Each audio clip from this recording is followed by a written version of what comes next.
Baby ससुराल वालों को बहू तो पढ़ी लिखी ही चाहिए। जब कहीं वे नौकरी करने के खातर बाहर जामे तो ससुराल वालों को वो बात बहाती नहीं है। करोगी तो घर का ही काम करोगे, लेकिन बहू भी पढ़ी लिखी चाहिए ससुराल वालों को। झाड़ू, कपड़ा, बर्तन, पोछा। तो फिर फायदा ही क्या है पढ़ी लिखी बहू लाने का? काम जब जेई करवाना तो क्या फायदा होएगा पढ़ी लिखी बहू लाने से? पर ससुराल वालों को वो पढ़ी लिखी ही बहू चाहिए।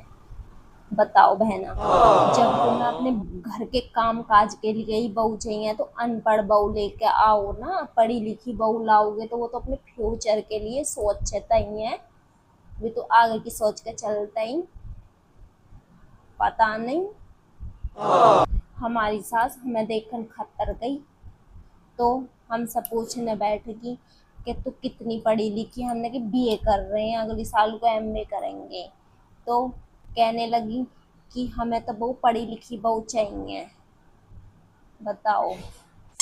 और जब हम बिहार कर लाकर घर में रख दिए तो कहने लगी घर के काम काज संभालो, नौकरी करने से क्या मिल रहा है, बाहर जाओ इधर जाओ, ये होते हैं। और एक हमारे पति देव हैं, जब ये हमसे कॉल पे बात कर रहे हैं शुरू शुरू में तो कहने लगे कितनी पढ़ी लिखी है, नौकरी वोकरी करा लेंगे अगर पढ़ी भी होएगी तो तू। हमारे हस्बैंड का हम पर फोन गया शादी फिक्स होने के बाद, तो कहने लगे कि तुम कितनी पढ़ी लिखी हो। हमने कहा दी बीए कर रखी है, एमए कर लेंगे। तो फिर क्या बोलते हैं, अगर तुम्हारी मर्जी होगी तो हम आगे भी पढ़ा देंगे। और जब ब्याह कर लाकर घर में रख दिए तो अब हमसे अपनी चड्डी धुलवाते हैं। कहने लगे घर की बहू घर में ही सोवा देते, नौकरी ना करती, घर की वो नौकरी करती अच्छी न लगता है। जब तो सब अच्छे लग रहे ब्याह के पहले। हमने कह दी सरकारी न लगेगी तब प्राइवेट ही करा दियो।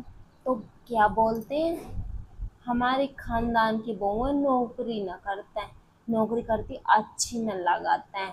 तो पढ़ी लिखी बहू का एक खातर लेकर आओ तुम। पढ़ी लिखी बहू भी चाहिए, आज तो अनपढ़ गंवारी ले लो, रोटी झाड़ू पोछा चौका बर्तन ये तो वो कर ही लेगी। पढ़ी लिखी बहू चाहिए वैसे। बड़े